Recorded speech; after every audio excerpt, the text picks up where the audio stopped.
কথায় কথায় ঝগড়া, কথায় কথায় মহারাজ মুখ খিস্তি, এগুলো হলো কলহপ্রিয়া। প্রেম সে বলো। আচ্ছা, কিছু কিছু দেখবে ঘরের মধ্যে, এগুলো কিন্তু স্ত্রী জাতি মহিলাদের একটা অভ্যাস হয়, কথায় কথায় সবসময় কিছু না কিছু খুচকাজ খুচকাজ করতেই থাকে, কোনো কাজ নেই, তাও কোথায় যাচ্ছ, কেন যাচ্ছ, কেন গেছিলে, কিসের জন্য গেছিলে, এটা এইভাবে কেন করেছো। এতে কি হয়, ঘরের মধ্যে পুরুষগণ অনেক সময় বিরক্ত হয়ে যায়। অত্যধিক টিকা টিপ্পণী করলে, অত্যধিক যদি কোনো সময় কেউ চায় যে আমি একদম নিজের কন্ট্রোলে রাখি, সেখানে কি হয়, সেখানে সম্বন্ধ আস্তে আস্তে নষ্ট হয়ে যায়, খারাপ হয়ে যায়, আপনার প্রতি কি হবে, তিক্ততা চলে আসে। মনে রাখবে, এই সংসারে কাউকে যদি বশে রাখতে হয়, কাউকে যদি নিজের কন্ট্রোলে রাখতে হয়, তাহলে একমাত্র প্রেম দিয়ে, প্রীতি দিয়ে, ভালোবাসা দিয়ে রাখা যায়। প্রেম সে বলো। তুমি ভাবে ঝগড়া করে, লড়াই করে, তাহলে কখনো ঘরে শান্তি হবে।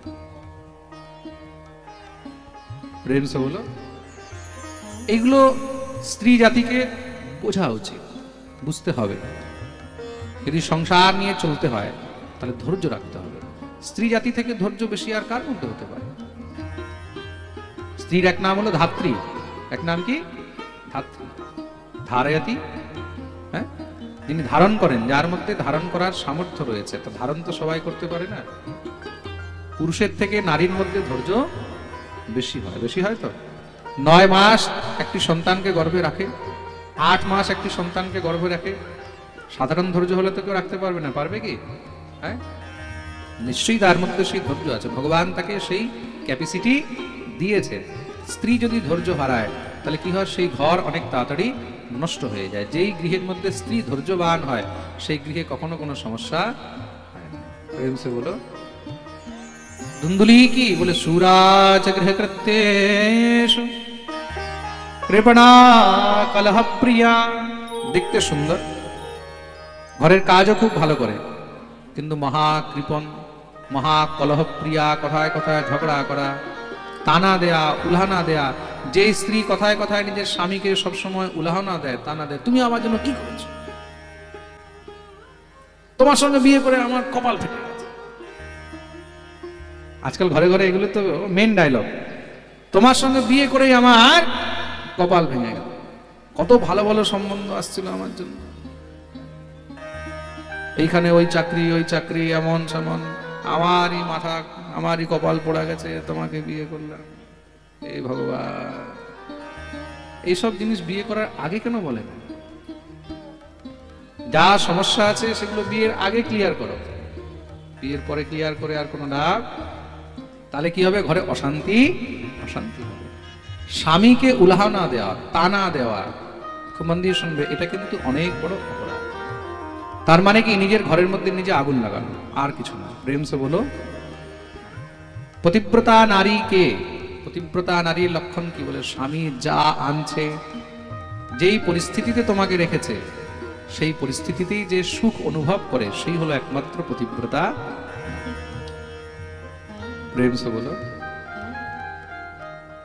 ভগবান শ্রী রামচন্দ্রের সঙ্গে মা সীতা রয়েছে কোথায়? রাজমহল ছেড়ে দিয়ে কুটিয়ার মধ্যে, তাই তো? হ্যাঁ, ঘাসের কুটিয়া, খড়ের কুটিয়া, তার মধ্যে খড়ের ঘরে রয়েছে। কি খাচ্ছেন বলে, কন্দ মূল ফল, কন্দ মূল ফল, এসব জিনিস খাচ্ছেন, কিন্তু তিনি তার মধ্যে সুখ অনুভব করছেন। তার জন্যই তিনি সীতা।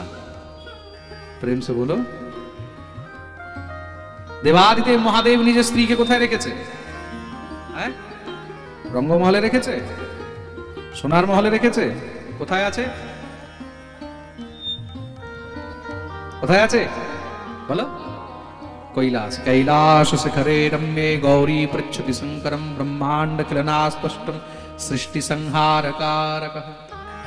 কৈলাস শিখরে রম্যে, কৈলাসের শিখরে উপরে কি হচ্ছে বলে, বরফ পড়ছে, ঠান্ডা, গৌরী পৃচ্ছতি শঙ্করম, তার মধ্যেই গৌরী শঙ্কর ভগবান আনন্দে আছে। কেন? বলে আমার স্বামী এখানে আছে। স্বামী মানে কি? স্ত্রীর সংসার, স্ত্রীর জগৎ, স্ত্রীর ঈশ্বর, সবকিছু হলো একমাত্র স্বামী। স্বামী যদি পাহাড়েও আছে সেখানেও স্বর্গ, স্বামী যদি জঙ্গলেও আছে সেখানেও স্ত্রীর স্বর্গ। তার জন্যই তিনি হলেন পার্বতী। যে সে তো পার্বতী হতে পারছে না, পারছে? যে সে সীতা হতে পারছে না। মনে রাখবে, রামের কল্পনা করতে হলে নিজেকেও সীতা বানাতে হবে। শিবের কল্পনা করলে তখন নিজেকেও পার্বতী বানাতে হবে। প্রেম সে বলো।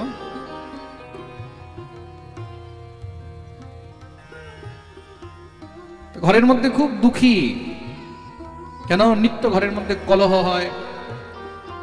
আর দুঃখ কি হয়? দুঃখই মানুষকে ঘর থেকে মুক্ত করে, বৈরাগ্য নিয়ে আসে। জীবনে যখন দুঃখ হয় তখনই বৈরাগ্য আসে। দুঃখ ছাড়া কিন্তু বৈরাগ্য আসে না। দুঃখ ছাড়া বৈরাগ্য আসে? সুখের মধ্যে কখনো বৈরাগ্য আসে? হ্যাঁ, 4-5 জন হাত টিপে দিচ্ছে, পা টিপে দিচ্ছে, একজন পান খাইয়ে দিচ্ছে, একজন মহারাজ সুন্দর বেগুন ভাজা বানিয়ে দিচ্ছে, একজন রুটি বানিয়ে দিচ্ছে, একজন মুখের মধ্যে তুলে দিচ্ছে, এইভাবে আর বৈরাগ্য আসবে? হ্যাঁ, ফার্স্ট ক্লাস 50 লাখ টাকা দামের গাড়ি, 2 কোটি দামের ঘর, চাকর বাকর সব রয়েছে, সে সময় বৈরাগ্য আসবে? হ্যাঁ, জীবনে যদি দুঃখই না হয়, কষ্টই না হয়, তাহলে বৈরাগ্য আসে না। বৈরাগ্য কখন আসে? যখন দুঃখ হয়। তার জন্য জীবনে দুঃখেরও খুব প্রয়োজন রয়েছে। দুঃখ যদি না হতো না, এই সংসারে মানুষ ভগবানকেও মানত। প্রেম সে বলো। তার জন্য ভগবতী কুন্তী গোবিন্দের কাছে কি চেয়েছেন? কি চেয়েছেন? দুঃখ। হে গোবিন্দ, সংসারের যত বিপত্তি আছে সব তুমি আমাকে দিয়ে দাও। কেন? বিপত্তি হলেই তোমার কথা বারবার মনে হয়। বেরিয়ে গেলেন ঘর থেকে, জঙ্গলে জঙ্গলে ঘুরছেন, হঠাৎ করে এক জায়গায় এক সাধুকে দেখলেন, সন্ন্যাসীকে দেখলেন। পিত্বা জলম নৃশন্নস্তু প্রজা দুঃখেন কর্ষিত মুহূর্তাদ আপি তত্রৈব সন্ন্যাসী ক্বচিদাগতঃ। এক সন্ন্যাসীকে দেখলেন, সন্ন্যাসীকে দেখে গিয়ে প্রণাম করেছেন, সন্ন্যাসী আশীর্বাদ দিয়েছেন, সুখী ভব, সুখী থাকো। কাঁদতে লেগেছে, প্রভু আমার কপালে তো কোনো সুখী নেই, আপনি আশীর্বাদ দিচ্ছেন সুখী থাকো। সন্ন্যাসী বললেন, তোমার থেকে বড় সুখী তো আমি কাউকে দেখতেই পাচ্ছি না, তোমার ভাগ্যে তো দেখছি পরম সুখ আছে। কি বলছেন মহারাজ? আমার ভাগ্যে কোথায় সুখ? আমি দেখছি তোমার কাছে অর্থ সম্পত্তি যশ বৈভব সব আছে। বলে সব আছে, কিন্তু প্রভু আমার কোনো সন্তান নেই। তাহলে তুমি আরো বড় সুখী। কেন? সন্তান নেই মানে পিছনের দিকে কোনো মোহ নেই। সন্তান হলো মোহের মূল কারণ। মানুষ এই অর্থ সম্পত্তি এসব সঞ্চয় কার জন্য করে? হ্যাঁ, সন্তানের জন্যই তো করে। এসব জমি যাব আমার ছেলেপেলেরা আনন্দ করবে, তাই তো? প্রেম সে বলো। এসব জমাচ্ছে, জড়ো করছে বলে ছেলেপেলেরা আনন্দ করবে। ছেলে লেখাপড়া শিখলো, মহারাজ ইঞ্জিনিয়ার হলো, ছেলে মহারাজ বড় চাকরি পেয়েছে, চলে গেছে কোথায়? বলে ব্যাঙ্গালোর, চলে গেছে কোথায়? অস্ট্রেলিয়া। বলে এদিকে জল দেওয়ারও লোক নেই। কার জন্য করছো? কিসের জন্য করছো? মনে রাখবে, এই সংসারে সবাই নিজের নিজের স্বার্থ নিয়ে আছে। নিজের স্বার্থের সামনে তখন না মা থাকে, না বাবা থাকে, না ভাই থাকে, না সন্তান থাকে। তার জন্য কারোর আশা, আশাহি পরমম দুঃখম নৈরাশ্যম পরমম সুখম। আশা করবে, দুঃখ হবে। জীবনে যা করছো কর্তব্য মনে করে করতে থাকো, আর গোবিন্দের শরণাগতি নিয়ে থাকো। কেউ কারোর নয় সংসারে, মনে রাখবে। কো মাতা, কো পিতা, কে মা, কে পিতা, কে ভাই, কে বন্ধু, এ সংসারে কেউ কারোর নয়। সব সম্বন্ধ স্বার্থের সঙ্গে জড়িত রয়েছে। স্বার্থ শেষ, সম্বন্ধ শেষ। প্রেম সে বলো। আমার তো কোনো সন্তান নেই, বলে খুব ভালো হয়েছে, যাও তুমি হরিভজন করো। কাঁদতে লেগেছে, প্রভু সন্তান না হলে আমার আর মুক্তি কি করে হবে? সন্তান দিয়ে মুক্তি হয়? কিন্তু ব্রাহ্মণ কি বলছে? দেখো, মোহ কি জিনিস? এই মোহ হলো অজ্ঞানের মূল কারণ। মুক্তি সন্তানের দ্বারা পিণ্ডদান দিলে হয় না। যদ্যপি লেখা রয়েছে স্মৃতি শাস্ত্রে লেখা রয়েছে পুত্রার্থে ক্রিয়তে ভার্যা পুত্র পিণ্ড প্রয়োজনম, পুত্রের প্রাপ্তির নিমিত্তে বিবাহ করা হয়। বিবাহ কিসের জন্য? শারীরিক সুখের জন্য নয়, শারীরিক সংসর্গের জন্য নয়। পুত্র কিসের জন্য? পুত্র হলো আমাদের নামে শ্রাদ্ধ করবে, পিণ্ডদান করবে, সৎকর্ম করবে। তা সেই পুত্র কি করে হবে? তার জন্য বিবাহ, পুত্রের জন্য বিবাহ। পুত্রার্থে ক্রিয়তে ভার্যা পুত্রপিণ্ড প্রয়োজনম, তার জন্য মহারাজ বিবাহ করা হয়। কিন্তু পুত্র দিয়ে যে তোমার মুক্তি হবে তার কোনো গ্যারান্টি আছে? যদি এরকম হতো তাহলে যাদের পুত্র নেই তাদের তো মুক্তি হতো না। পুত্র দিয়ে মুক্তি হবে তার কোনো গ্যারান্টি নেই। পুত্র তোমার নামে শ্রাদ্ধ করবে, পিণ্ডদান করবে, তার কোনো গ্যারান্টি নেই। মনে রাখবে। তাহলে কখনো কখনো মাতা পিতাকেও পুত্রের নামে শ্রাদ্ধ পিণ্ডদান করতে হয়। পুত্র তোমার নামে শ্রাদ্ধ পিণ্ডদান করবে, পুত্রের আচরণ যদি ঠিক না হয় তার শ্রাদ্ধ পিণ্ডদানও কোনো কাজে লাগবে না। তোমার আচরণ যদি ঠিক না হয় তাহলে তোমার শ্রাদ্ধ পিণ্ডদান করলেও তোমার মুক্তি হবে না। আজকাল তো ঘরে ঘরে বর্ণসংকর হচ্ছে, আর শাস্ত্রের মধ্যে লেখা রয়েছে বর্ণসংকরের হাতে পিতৃগণ কোনো পিণ্ড শ্রাদ্ধ ইত্যাদি স্বীকার করেন না। খুব মন দিয়ে শুনবে। তার জন্য নিজের জাতির মধ্যে, নিজের কুলের মধ্যেই কিন্তু বিবাহ করা উচিত।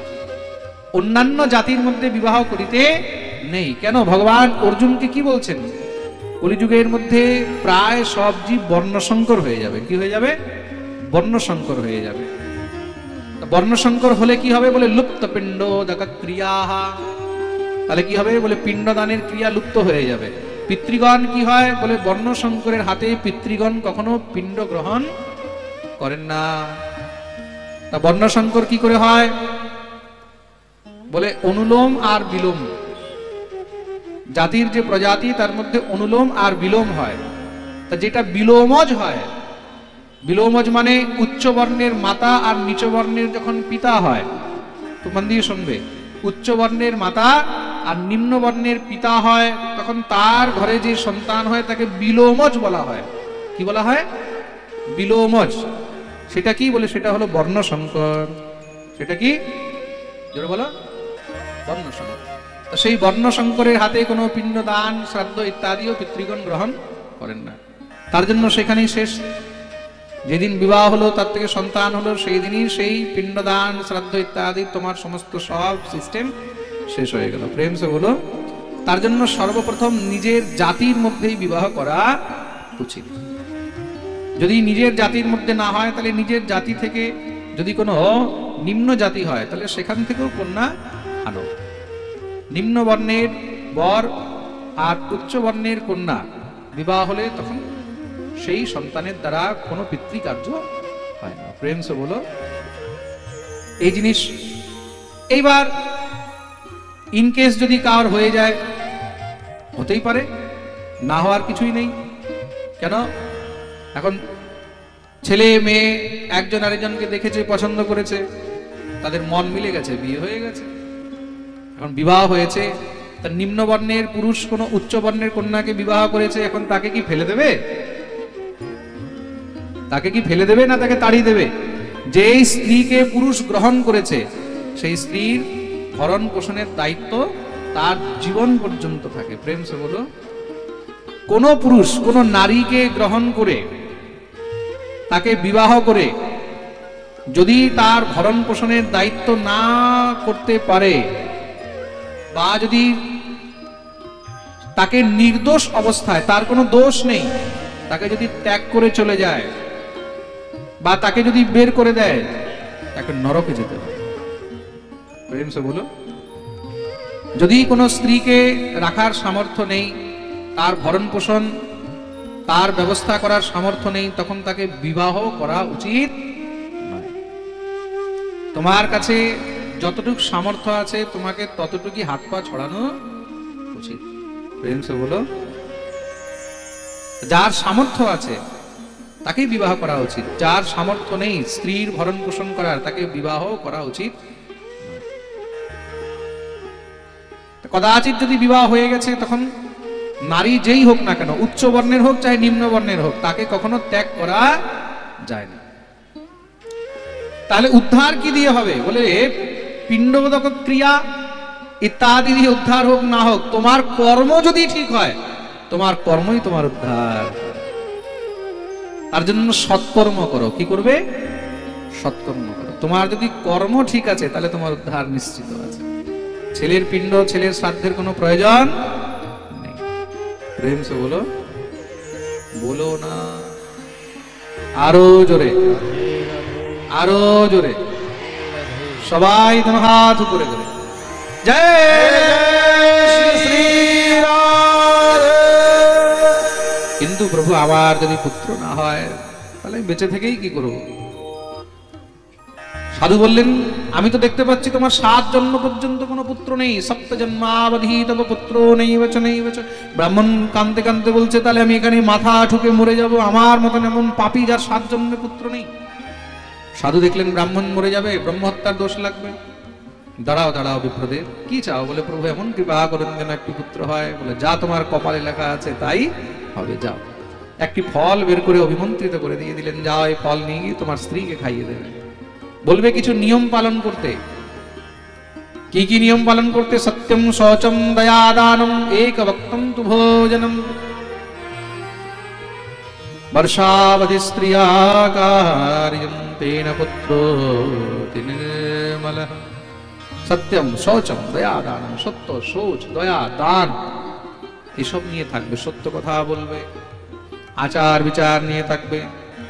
আহা, जो शरण गुरु की आया, इहलोक सुखी परलोक सुखी। यहां भी सुख पाना चाहते हो और वहां भी पाना चाहते हो, तो किसकी शरण में जाना है? श्री गुरुदेव भगवान की शरण में जाना है।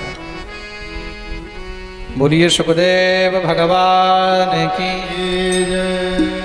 श्री सुखदेव भगवान उपदेश करलेन, परीक्षित भागवत के जानते होले आगे भागवतेर लक्षण जानते हैं। भागवत के जानते होले आगे भागवतेर लक्षण जानते हैं। तो भागवतेर लक्षण कत? भागवतेर 10टी लक्षण आछे। कयटी लक्षण? जोरे बोलो। 10टी लक्षण की की? अत्र सर्गो विसर्गश्च स्थानपोषणमूर्तयः, मनवन्तरेशानुकथा निरोधो मुक्तिराश्रय।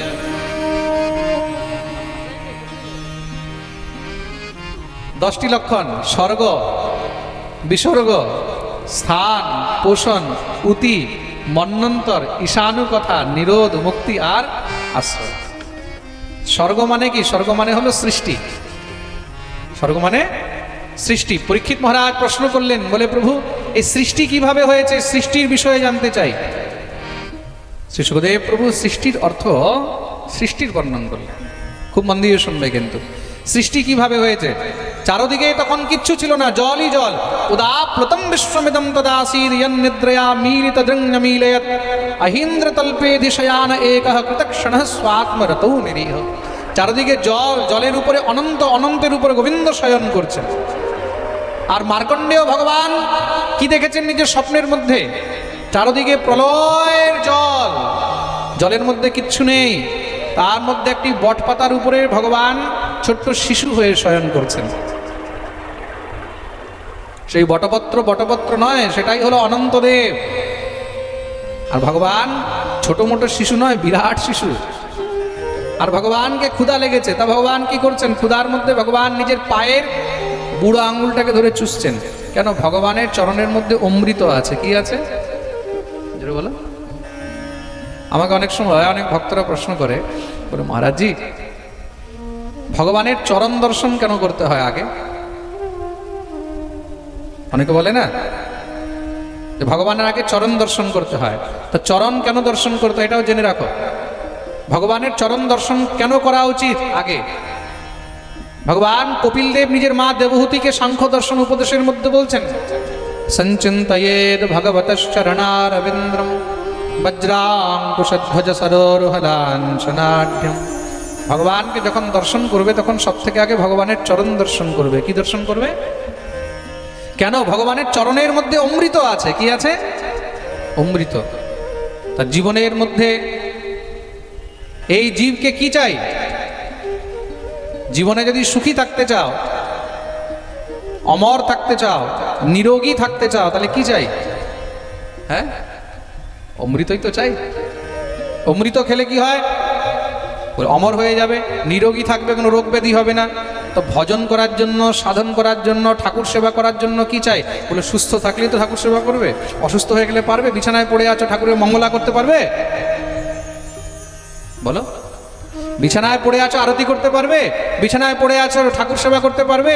তার জন্য সুস্থ থাকতে হবে। তা সুস্থ থাকতে হলে, দীর্ঘায়ু থাকতে হলে কি করতে হবে? বলে অমৃত পান করতে হবে। আর অমৃত কোথায় আছে? গোবিন্দের চরণে। তার জন্য সব থেকে আগে গোবিন্দের চরণ দর্শন করতে হয়। কেন? সেই অমৃত যেন আমাদের ভিতরে প্রবেশ করে।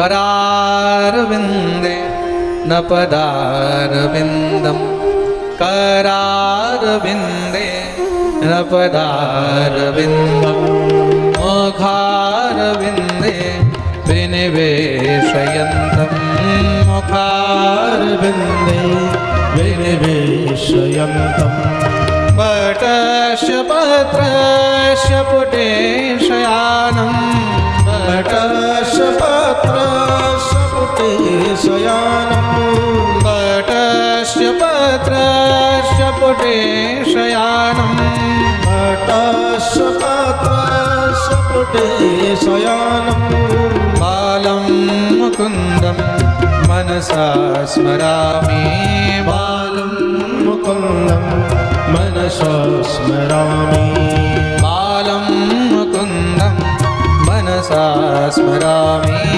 बालं मुकुन्दं मनसा स्मरामि।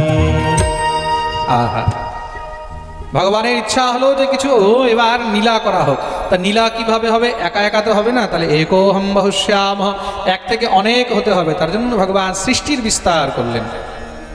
ভগবানের নাভি থেকে এক পদ্মফুল সৃষ্টি হলো, তার মধ্যে থেকে দিব্য দেবতা প্রকট হয়েছে।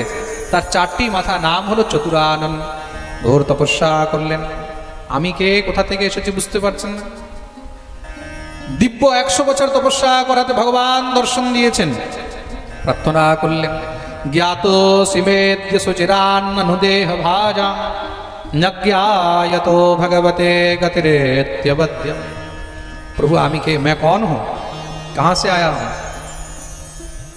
ভগবান বললেন, তুমি আমার পুত্র, আমি হলাম তোমার পিতা, আমি হলাম ব্রহ্ম, তুমি ব্রহ্মের সন্তান। তার জন্য আজ থেকে সংসারে সবাই তোমাকে ব্রহ্মা বলে জানিবে। বলিয়ে ব্রহ্মাজি মহারাজ কি। তাহলে প্রভু আমার জন্য আদেশ কি? বলে তুমি সৃষ্টি করো। সৃষ্টি রচয়িতা বানালেন। ব্রহ্মা সৃষ্টি আরম্ভ করলেন। 14টি ভুবন বানিয়েছেন। 7 লোক উপরে, ভূলোক, ভুবলোক, স্বলোক, জনলোক, মহলোক, তপলোক, সত্যলোক। নিচে 7 লোক, অতল, বিতল, সুতল, তলাতল, মহাতল, রসাতল, পাতাল। 14 ভুবনে থাকবে কে? তার জন্য আগে 4টি পুত্রকে জন্ম দিয়েছেন, সনক, সনন্দন, সনাতন, সনত কুমার। 4টি পুত্রকে জন্ম দিলেন। 4 জন হাত জোড় করে বললেন, পরম পিতা আমাদের জন্য কি আদেশ? ব্রহ্মা বললেন, যাও সৃষ্টি করো। কিন্তু বাবা, সৃষ্টি কিভাবে করতে হবে আমরা তো তা জানি না। আমাদেরকে সেই বুদ্ধি, বিবেক এগুলো তো দিতে হবে, সেই শক্তি সামর্থ্য দিতে হবে। ব্রহ্মা বললেন, তার জন্য গিয়ে তপস্যা করো। তপঃ সিদ্ধোসি, তপস্যা দ্বারাই সিদ্ধি প্রাপ্ত হয়। 4 জন গিয়ে তপস্যা আরম্ভ করলেন। ব্রহ্মার এই 4 পুত্র, নাম হলো সনক, সনন্দন, সনাতন আর সনত কুমার। ভগবানের তপস্যা করতে করতে মহারাজ বুদ্ধি নির্মল হয়ে গেল, বিবেক জাগ্রত হয়েছে। ব্রহ্মা দর্শন দিলেন, বলে বর চাও। হে পরমপিতা, এমন বর দেন আমরা যেন ছোট ছোট বাচ্চা হয়ে থাকি, 5-5 বছরের। ব্রহ্মা বললেন, তথাস্তু, যাও তাই হবে।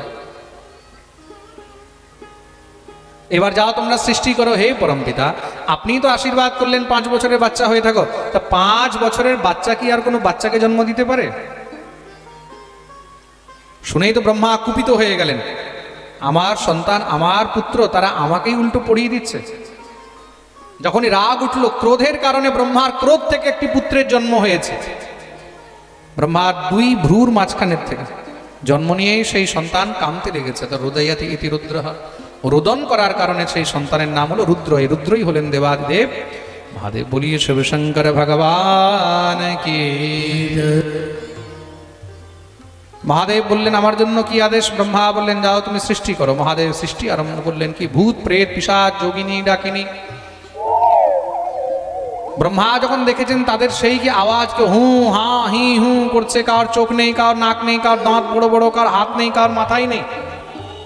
ব্রহ্মা বলেন এইসব কি শুরু করে দিয়েছো? বলে আপনি বললেন সৃষ্টি করতে, সৃষ্টি করছি। বলে বন্ধ করো এসব, এইসব সৃষ্টি করতে বলেছি। মহাদেব বললেন আমাকে তো এগুলোই ভালো লাগে। ব্রহ্মা বললেন যাও তুমি এগুলি নিয়ে আলাদা থাকো। তার জন্য ওই ভূত প্রেত পিশাচ হলেন মহাদেবের গণ, এদেরকে রুদ্রগণ বলা হয়। প্রেম সে বলো। মহাদেব এইগুলোই নিয়ে থাকতে বেশি ভালোবাসে। ব্রহ্মা বিচার করলেন সৃষ্টি এখন কি করে আগে বাড়বে। 10 জন পুত্রকে আরো জন্ম দিলেন। মরীচি, অত্রি, অঙ্গিরা, পুলস্ত, পুলহ, ক্রতু, বশিষ্ঠ, অথর্বণ, দক্ষ, আর 10ম হলো নারদ। নারদ তো ভগবানের ভজন করতে বেরিয়ে গেছেন, বাকিদেরকে বললেন তোমরা করো। বলে পিতা এইভাবে একা একা সৃষ্টি সম্ভব নয়। তাহলে সৃষ্টিকে যদি আগে বাড়াতে হয় তাহলে সৃষ্টির পদ্ধতিকে সহজ করতে হবে। সহজ কিভাবে হবে? বলে যতক্ষণ পর্যন্ত পুরুষের সঙ্গে প্রকৃতির মিলন হবে না ততক্ষণ সৃষ্টিও সহজ হবে না। প্রকৃতি মানে নারী। ব্রহ্মা বিচার করলেন, ভগবানকে ধ্যান করছেন। ধ্যান করতেই শরীরের দক্ষিণ ভাগ থেকে এক পুরুষ, বাম ভাগ থেকে এক স্ত্রী উৎপন্ন হলো। পুরুষের নাম হলো মনু আর স্ত্রীর নাম হলো শতরূপা। এই মনু শতরূপা থেকেই সৃষ্টি আরম্ভ হয়েছে, স্ত্রী আর পুরুষের দ্বারা, স্ত্রী পুরুষের মিলনে। তারা মৈথুন ধর্মের দ্বারা প্রজার সৃষ্টি হলো বলে তাদেরকে মানব বলা হলো বা মনুষ্য বলা হলো। স্বয়ম্ভুব মনু अरु शतरूपा स्वयंभुव मनु अरु शतरूपा स्वयंभुव मनु अरु शतरूपा स्वयंभुव मनु अरु शतरूपा जिनते भई नर सृष्टि अनुपा जिनते भई नर सृष्टि अनुपा जिनते भई नर सृष्टि अनुपा जिनते भई नर सृष्टि अनुपा। এই মনু আর শতরূপা থেকে সৃষ্টি আরম্ভ হলো। 5টি সন্তানকে জন্ম দিয়েছেন তারা, 2 পুত্র 3 কন্যা। 2 পুত্র কে কে? প্রিয়ব্রত আর উত্তানপাদ। 3 কন্যা হলো আকুতি, দেবহূতি, প্রসূতি। আস্তে আস্তে এই সন্তান, তাদের সন্তান দিয়ে সমস্ত সংসার ভরে গেল। থাকার জন্য জায়গা হচ্ছে না, ব্রহ্মাকে বললেন একটি জায়গা দেন। ব্রহ্মা বললেন গিয়ে পৃথিবীতে থাকো। মনুষ্যদেরকে পৃথিবী দিলাম। পৃথিবী কোথায়? কশ্যপের পুত্র হিরণ্যাক্ষ পৃথিবীকে হরণ করে নিয়ে রসাতলে ঢুকিয়ে রেখেছে। ব্রহ্মা তো চিন্তায় পড়ে গেলেন, ভগবানকে ধ্যান করছেন। জোরে একটি হাঁচি উঠেছে। হাঁচি মানে ছিঁক। যখনই হাঁচি উঠেছে সঙ্গে সঙ্গে কি হয়েছে? ব্রহ্মার নাক থেকে ভগবান প্রকট হলেন। দেখতে দেখতে বাড়তে লেগেছেন, বিরাট আকার হলো। নাম হলো বারাহ। ভগবান বারাহ দেব কি।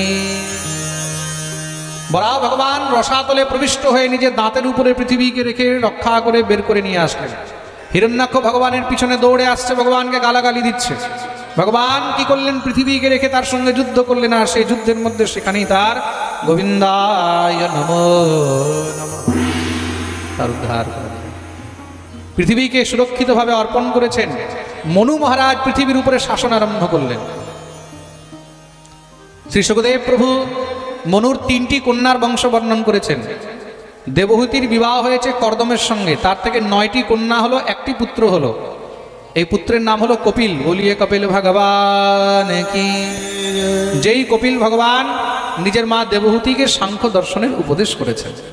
আর এই 9টি কন্যাকে ব্রহ্মার 9 পুত্রের সঙ্গে বিবাহ দেওয়া হয়েছে। ওই মরীচি, অত্রি, অঙ্গিরা, পুলস্ত, পুলহ ইত্যাদি। তাদের থেকে যে সন্তান হলো সেই দিয়েই সমস্ত সংসার ভরে গেল। আমরাও কিন্তু সেই ঋষিদেরই সন্তান, মনে রাখবেন। আপনাদেরকে জিজ্ঞাসা করা হচ্ছে না আপনার গোত্র কি? আপনি বলছেন আমার গোত্র হলো ভারদ্বাজ, গোত্র হলো গর্গ, গোত্র হলো মরীচি, গোত্র হলো অঙ্গিরা, গোত্র হলো বশিষ্ঠ, গোত্র হলো কাশ্যপ। তার মানে কি আমরা সেই ঋষিদেরই সন্তান। দ্বিতীয় পুত্রী মনু মহারাজের নাম হলো আকুতি। তার বিবাহ হয়েছে রুচি প্রজাপতির সঙ্গে। তার গর্ভের থেকে স্বয়ং ভগবান যজ্ঞ রূপে অবতীর্ণ হয়েছেন। কি রূপে? আর ভগবতী লক্ষ্মী দক্ষিণা রূপে অবতীর্ণ হয়েছেন। বলিয়া যজ্ঞ ভগবান কি, দক্ষিণা মাইয়া কি। তার জন্য যেই কোনোই যজ্ঞ হোক না কেন, প্রত্যেক যজ্ঞের পরে দক্ষিণা অবশ্যই দিতে হয়। যজ্ঞের পশ্চাৎ দক্ষিণা না দিলে সেই যজ্ঞ কখনো পূর্ণ হয় না। প্রেম সে বলো। মনু মহারাজের তৃতীয় কন্যা নাম হলো প্রসূতি। প্রসূতির বিবাহ দিয়েছেন দক্ষ প্রজাপতির সঙ্গে। তার থেকে 16টি কন্যা হলো, তার মধ্যে 13টি কন্যার বিবাহ দিয়েছেন ধর্মের সঙ্গে। 14 নম্বরের কন্যা সধা, তার বিবাহ দিয়েছেন পিতৃগণের অধিপতি অর্জমার সঙ্গে। তার জন্য পিতৃগণকে যখন তর্পণ করা হয়, তর্পণ করলে তখন কি বলা হয়? তস্মে সধা নমঃ। সধা নামের উচ্চারণ করতে হয়। আমরা পিতৃগণকে তর্পণ করি তো মন দিয়ে শুন। তর্পণ কি করে হয় পিতৃগণকে? হ্যাঁ, তর্পণ কিভাবে হয়? তর্পণ এইভাবে হয় না, কিন্তু তর্পণ এইভাবে হয় না, তর্পণ এইভাবেও হয় না। তর্পণ কিভাবে হয়? এইভাবে হয়। কিভাবে হয়? হ্যাঁ, তর্পণ করেছো তো? পুরোহিত যখন তর্পণ করায় কিভাবে করায়? এই যে হাত আছে এই দিক দিয়ে। পিতৃগণকে যখন জল দেওয়া হয় এইভাবে দেওয়া হয়। প্রেম সে বলো। তার জন্য জীবিত ব্যক্তিকে যখন জল খেতে দেবে বা যখন কাউকে খাবার দেবে, কোনো কিছু পরিবেশন করবে, তখন পরিবেশন করলে কখনো এইভাবে দিতে নেই। অনেকেই কি করে, খাবার দিচ্ছে, খাবার দিতে দিতে এইভাবে না দিয়ে এইভাবে দিয়ে দেয়। এইভাবে দিচ্ছে তার মানে তার টিকিট কেটে দিচ্ছে। উল্টো কাজ কখনো করবে না। মৃত্যুর পরে যখন কাউকে অর্পণ করে তখন সেটা এইভাবে করা হয়। অঙ্গুষ্ঠ তর্জনীর মাঝখান থেকে দেওয়া হয়। প্রেম সে বলো। এই জিনিস মনে রাখবে। হ্যাঁ, একবার আমাকেই এক জায়গায় খাবার খেতে বসেছি, তা সেখানে এক ভক্ত পরিবেশন করছে, ভালো বৈষ্ণব, একদম সদাচারী আচরণবান। তার খাবার দিচ্ছে, তা দিতে দিতে যখন রসা দিচ্ছে, ডাল দিচ্ছে, এইভাবে দিচ্ছে। আমি বলছি আমি এখনো মরিনি বাবা, এইভাবে দাও, সোজা করে দাও। মহারাজ ভুল হয়ে গেছে। কাউকে যখন খেতে দেবে বা জল দেবে তখন এইভাবে দেবে না। হ্যাঁ, কিভাবে দেবে? উল্টো দেবে না, এইভাবে। এই জিনিসগুলো খেয়াল রাখতে হয়। প্রেম সে বলো। আরে বলো না, আরো জোরে, আওয়াজ নেই আই, আরো জোরে, সবাই দোনো হাত উপরে করে জয় জয় শ্রী রাধে। 15 নম্বরের কন্যা নাম হলো স্বাহা। স্বাহার বিবাহ দিয়েছেন অগ্নির সঙ্গে। তার জন্য যখন আমরা অগ্নিতে কোনো আহুতি দিই তখন কি বলি? স্বাহা। স্বাহা না বললে অগ্নি সে আহুতি স্বীকার করেন না। তার জন্য কি বলতে হয়? স্বাহা। সব থেকে ছোট কন্যা নাম হলো সতী। সতীর বিবাহ দিয়েছেন দেবাধিদেব মহাদেবের সঙ্গে। কিন্তু দক্ষ প্রজাপতি এক চোখেও মহাদেবকে দেখতে পায় না, পছন্দ করে না, সবসময় নিন্দা করে শিবের। মনে রাখবে, শ্বশুরকে কখনো জামাতার নিন্দা করতে নেই, জামাইয়ের নিন্দা করতে নেই। শ্বশুর যদি জামাইয়ের নিন্দা করে সেই শ্বশুরকে নরকে যেতে হয়। নরক ছাড়া তার আর অন্য কোনো গতি নেই। কেন? মনে রাখবে, জামাতাকে বিষ্ণুর স্বরূপ বলা হয়েছে। কি বলা হয়েছে? যখন বিবাহ হয়, বিবাহের মধ্যে কন্যাদান হয় তো, হ্যাঁ, তো কন্যাদান কে করে? বাবা, পিতা কন্যাদান করে। তো পিতা যখন কন্যাদান করে তা সম্প্রদানের সময় তখন পিতা সংকল্পে কি বলে? আমি নিজের লক্ষ্মীরূপী কন্যা বররূপী বিষ্ণুর হাতে দান করছি। কন্যা দান করা হয়, মেয়ে উধার দেওয়া হয় না, মেয়ে লিজে দেওয়া হয় না, যে আমার যখন মন হবে আমি ফিরিয়ে নেব। আজকাল কি করে মা বাপরা, মেয়ে শ্বশুর বাড়িতে গেল, বলে বাবা এখানে আমার মন লাগছে না। মন লাগছে না বেটি, তুই চলে। বাবা শাশুড়ি এই বলছে, আচ্ছা তোর শাশুড়ি এই বলছে, চলে। বাস, মেয়ের ঘর बर्बाद। भैया तुमने बेटी का कन्यादान किया है तो दान किया है। क्या किया है? और दान किए हुए वस्तु पर आपका कोई अधिकार नहीं होता है। बेटी दान की, बेटी पराई हो गई। बेटी क्या हो गई, पराई हो गई। যেদিন তুমি কন্যা দান করলে মেয়ে কার হয়ে গেল, স্বামীর হয়ে গেল। তো যখন মেয়ে স্বামীর হয়েছে তখন সেই মেয়েকে বারবার কিন্তু নিজের কাছে টানতে নেই। प्रेम से बोलो, ताली बजा रहे हो तो अच्छे से बजाओ। যেই ঘরে বিবাহের পরেও মা বাপ মেয়ের প্রতি আসক্ত থেকে সবসময় তাকে কাছে টানতে চায়, সেই ঘরের মধ্যে মেয়ে কখনো সংসার করতে পারে না। কোনো সময় শ্বশুরকে নিজের জামাইয়ের নিন্দা করতে নেই, এটা অনেক বড় অপরাধ। মেয়ে দিতে হলে আগে জেনে বুঝে দাও, ভেবে চিনতে দাও, দেওয়ার পরে বারবার নিন্দা করতে নেই। একবার বিশাল বড় যজ্ঞ করেছে, সেই যজ্ঞের মধ্যে সবাইকে নিমন্ত্রণ করেছে, মহাদেবকে নিমন্ত্রণ করেনি। সতী জানতে পারলেন, মহাদেবকে বললেন, প্রভু প্রজাপতেস্তে শ্বশুরস্য সাম্প্রতম নির্যাপিতো যজ্ঞ মহোৎসবঃ কিল।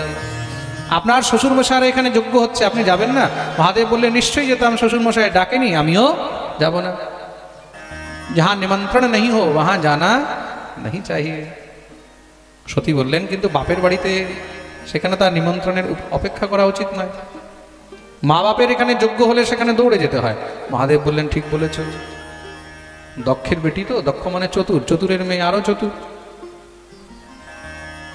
মহাদেব বললেন, ডাকেনি তো যাবো না। বলছে, মা বাপের কাছে তো না ডাকলেও যাওয়া উচিত। মহাদেব বললেন, ঠিক বলেছো, কিন্তু শ্বশুর বাড়িতে না ডাকলে যেতে নেই। সতী বললেন, আমার তো বাপের বাড়ি, আমি তো যেতে পারি। মহাদেব বললেন, যেদিন থেকে তুমি বিয়ে করে এসেছো সেদিন থেকে এটাই তোমার বাড়ি। যেখানে স্বামীকে ডাকেনি সেখানে স্ত্রীকে নিজের বাপের বাড়িও যেতে নেই। তার মানে কি, স্বামীর অপমান মানে স্ত্রীর অপমান। সতী শুনলেন না, আমি এসব মানি না, আমি জানি না, আমি যাচ্ছি বাপের বাড়ি। মহাদেব চুপ হয়ে গেলেন। মহাদেব চুপ হয়ে গেলেন। মহাদেব দেখলেন স্ত্রী হট কি হয়, বলে বিনাশকারী হয়। ভগবতী সতী বেরিয়ে গেলেন, মহাদেব পিছনে নন্দী শৃঙ্গী ভৃঙ্গীদেরকেও পাঠিয়েছে, দেখে নিও আবার কিছু অঘটন না করে নেয়। সতী যখন পিতার যজ্ঞ মহোৎসবে গেছে, তার মা প্রসূতি দৌড়ে এসে বললেন, বেটি তুই খুব ভালো করেছিস, চল চল চল ঘরে চল। বলে, মা আমি ঘরে যাওয়ার জন্য আসিনি, আমি শুধু যজ্ঞ দর্শন করতে এসেছি। যজ্ঞ দর্শন করে চলে যাব, তোমাদের জামাই এখনো আমার জন্য অপেক্ষা করছে। যজ্ঞ ভগবানকে দর্শন করে প্রণাম করে চারদিকে তাকিয়ে দেখলেন সবার জন্য আসন আছে, কিন্তু মহাদেবের জন্য কোনো জায়গা নেই। দেখেই ক্রুদ্ধ হয়ে গেলেন, নিজের পিতাকে বলছেন, নয়স্য লোকেস্য পিসায়ন প্রিয়ঃ তথা প্রিয় দেহভৃতাম প্রিয়াত্মনঃ। হে প্রজাপতি, এই সংসারে মহাদেবের তো কোনো শত্রু নেই, কোনো বৈরী নেই, তাও তুমি তার সঙ্গে শত্রুতা করলে, আমার স্বামীর জন্য একটা জায়গা পর্যন্ত রাখলে না। যেই যজ্ঞে মহাদেবের জন্য কোনো স্থান নেই, সেই যজ্ঞ কখনো পূর্ণ হতে পারে না। বলতেই তো দক্ষ কুপিত হয়ে গেছে, আমাকে তোর মহাদেবের কোনো দরকার নেই, আমি তো ভুলে গেছি আমার কোনো মেয়ে আছে, তুই কেন এখানে এসেছিস? ও তাই নাকি? তাহলে আজকে আমাকেও দেখে সহ্য হচ্ছে না, তাহলে এই শরীর, এই দেহ রেখে কোনো লাভ নেই। এই দেহ আপনার থেকে জন্ম নিয়েছে, তো আমি আজ এইখানেই নিজের দেহ ত্যাগ করে দিচ্ছি। বলে সেইখানেই ভগবতী সতী বিরহের অনলে নিজের দেহ ত্যাগ করে দিলেন। সমস্ত সব রুদ্রগণ দৌড়ে গেছেন মহাদেবের কাছে, কাঁদছেন, মহাদেব মহাদেব মহাদেব। কি হয়েছে? মা ভগবতী জগজ্জননী পরাম্বা নিজের দেহ ত্যাগ করলেন। সঙ্গে সঙ্গে মহাদেব ক্রুদ্ধ হয়ে একটি জটা ছিঁড়ে ভূমির মধ্যে ছুঁড়ে মারলেন। দেখতেই দেখতে বিরাট সেই রুদ্র অংশ থেকে বীরভদ্র উৎপন্ন হয়েছেন। ভগবান মহাদেব বললেন, যাও গিয়ে সমস্ত সব দক্ষ যজ্ঞ বিধ্বংস করে দাও। বীরভদ্র সঙ্গে সঙ্গে মহারাজ নিজের সঙ্গে রুদ্রগণ নিয়ে গিয়ে সেখানে যত অনুচর ইত্যাদি ছিল এক এক করে সবাইকে মেরে সেই যজ্ঞ বিধ্বংস করে দিলেন। দক্ষ প্রজাপতির সামনে আসতেই সঙ্গে সঙ্গে তার মাথা ধরে ছিঁড়ে যজ্ঞকুণ্ডে স্বাহা করে দিলেন। চারদিকে হাহাকার হয়ে গেল। দেবাদিদেব মহাদেব মা ভগবতী সতীর মৃতদেহ নিয়ে তাণ্ডব আরম্ভ করে দিলেন। সমস্ত সব দত্তরা ভগবান শ্রীহরির কাছে দৌড়ে গেছেন, ত্রাহিমাম ত্রাহিমাম ত্রাহিমাম। ভগবান দেখলেন যতক্ষণ পর্যন্ত সতীর দেহ থাকবে মহাদেবের ক্রোধ শান্ত হবে না। সুদর্শন চক্রকে পাঠালেন, চক্র গিয়ে সতীর দেহের টুকরো টুকরো করলেন। 108টি টুকরো পড়লো, যেগুলোকে শক্তিপীঠ বলা হয়েছে। তার মধ্যে 51টি ভারতের মধ্যে আছে। মহাদেবের ক্রোধ শান্ত হলো। মহাদেব যখনই শান্ত হয়ে বসেছেন, সমস্ত সব দেবতাগণ সে দিব্য মহাদেবের স্তুতি আরম্ভ করলেন। মহাদেবের ক্রোধ শান্ত হলো। মহাদেব বললেন, কি চাও? বলে, প্রভু এই যজ্ঞকে আপনি পূর্ণ করিয়ে দেন। কেন? যজ্ঞ যদি পূর্ণ না হয় তাহলে সমস্ত সংসারের মধ্যে অকাল হবে, দুর্ভিক্ষ হবে, মহামারী হবে। ভগবান বললেন, ঠিক আছে, যাও যজমানকে নিয়ে আসো। বলে, যজমানের তো মৃত্যু হয়ে গেছে। ভগবান বললেন, আমি জীবিত করে দেব। কেন? মহাদেব তো মৃত্যুঞ্জয়। যজমানের মৃত শরীর এনেছে, মাথা নেই। মহাদেব বললেন, মাথা কোথায়? বীরভদ্র বললেন, প্রভু মাথা পাওয়া যাবে না। মহাদেব বললেন, কেন? বলে, মাথা আমি যজ্ঞকুণ্ডে পূর্ণাহুতি দিয়ে দিয়েছি। মহাদেব বললেন, তোমাকে পাঠিয়েছি দক্ষের যজ্ঞ বিধ্বংস করতে, তুমি তো দক্ষকে বিধ্বংস করে দিলে।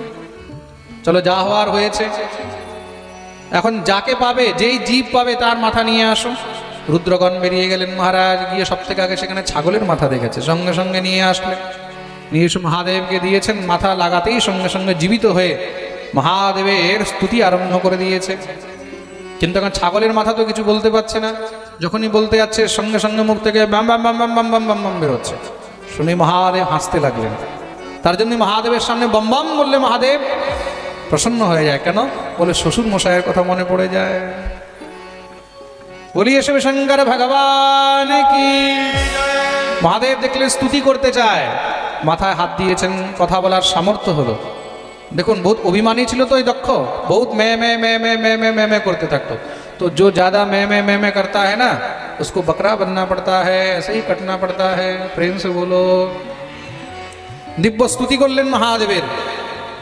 भूयान अनुग्रह अहो भवता कृतो मे दंडस्त्वया मयि वृतो यदपि प्रलब्ध्वा न ब्रह्मबन्धुषु च वां भगवन् अवज्ञातुभ्यं हरेश्च कुत एव धृतव्रतेषु। भगवान प्रसन्न हलेन, दक्षके भगवान कृपा करेছেন, যজ্ঞ পূর্ণ হলো। এইদিকে কি হয়েছে? মহাদেব ধ্যানে বসেছেন। ভগবতী সতী আবার জন্ম নিলেন। কোথায়? পর্বতরাজ হিমালয়ের ঘরে। নাম হলো পার্বতী। বলিয়ে পার্বতী মাইয়া কি। এই জন্মে আবার পুনরায় মা ভগবতী পার্বতীর দেবাদিদেব মহাদেবের সঙ্গে বিবাহ হলো। দেখুন, গৌরী শঙ্করেরই ছিলেন, শঙ্করেরই আছেন, আর শঙ্করেরই থাকবেন। উমা মহাদেবকে ছাড়া আর কারোর কাছে যায় না। দিব্য মহাদেব আর পার্বতীর বিবাহ হয়েছে। সমস্ত সব দেবতাগণ মিলে দিব্য ভগবানের বিবাহ উৎসবের আনন্দ করলেন। হ্যাঁ, আমরা কি করে বাকি থাকি? আসুন আমরা সবাই মিলে সেই মহাদেবের একটু স্তুতি করি, একটু বন্দনা করি। বলিয়ে শিব শঙ্কর ভগবান কি।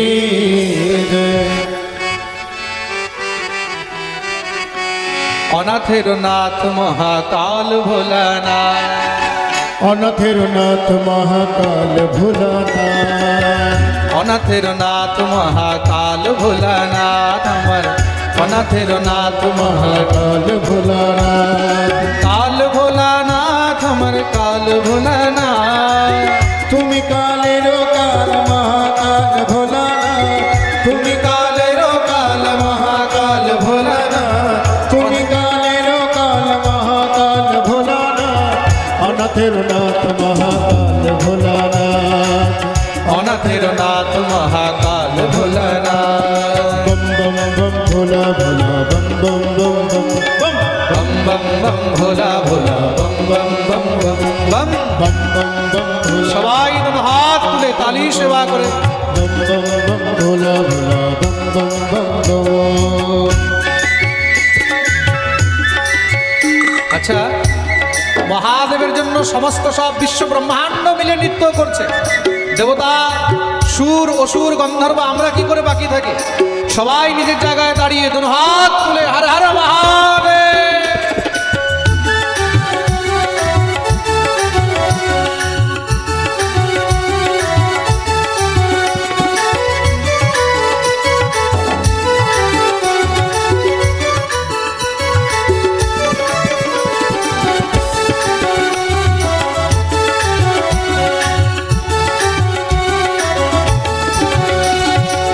ত্রিশূলধারী তুমি ত্রিপুরা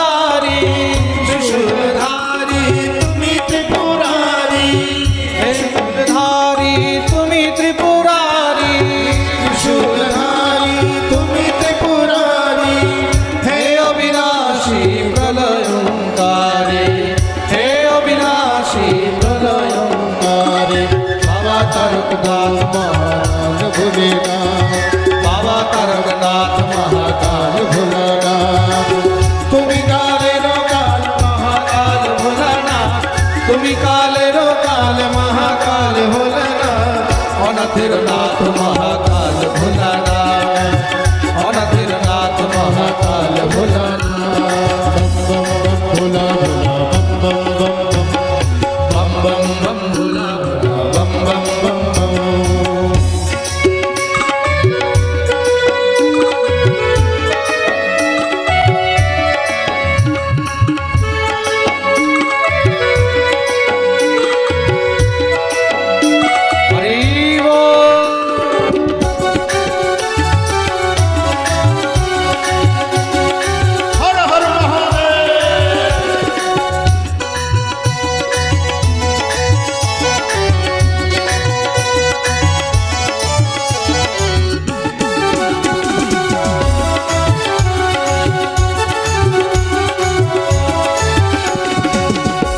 सुखकारी सब दुख हारी তুমি সুখকারী সব দুঃখ হারি তুমি সুখकारी सब दुख हारी তুমি সুখকারী সব দুঃখ হারি विश्वनाथ प्रभु তুমি सदारे विश्वनाथ सदा সদা অধিকারী বিশ্বনাথ প্রভু সদা অধিকারী ত্রিগুণাতীত মহাকাল ভোলানাথ त्रिगुणातीत महाकाल भोलानाथ তুমি কালের কাল महाकाल भोलानाथ তুমি কালেরও কাল महाकाल भोलानाथ অনাথের নাথ महाकाल भोलानाथ অনাথের নাথ महाकाल भोलानाथ बम बम बम भोला भोला बम बम बम बम बम बम भोला भोला बम बम बम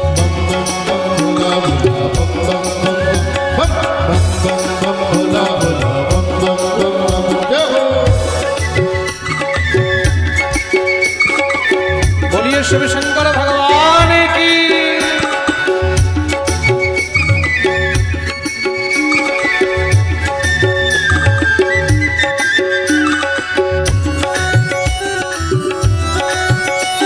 नमः पार्वती पतये हर हर महादेव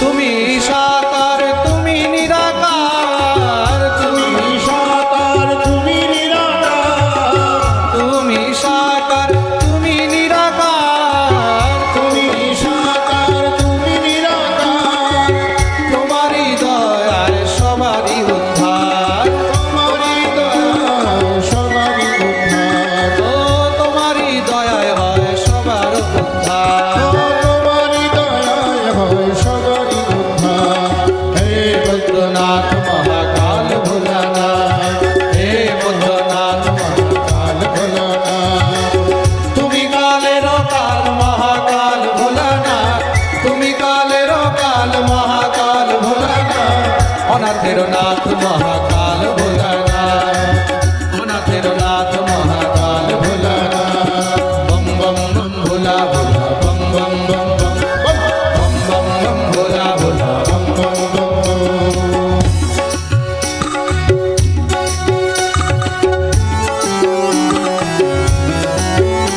बम बम भोले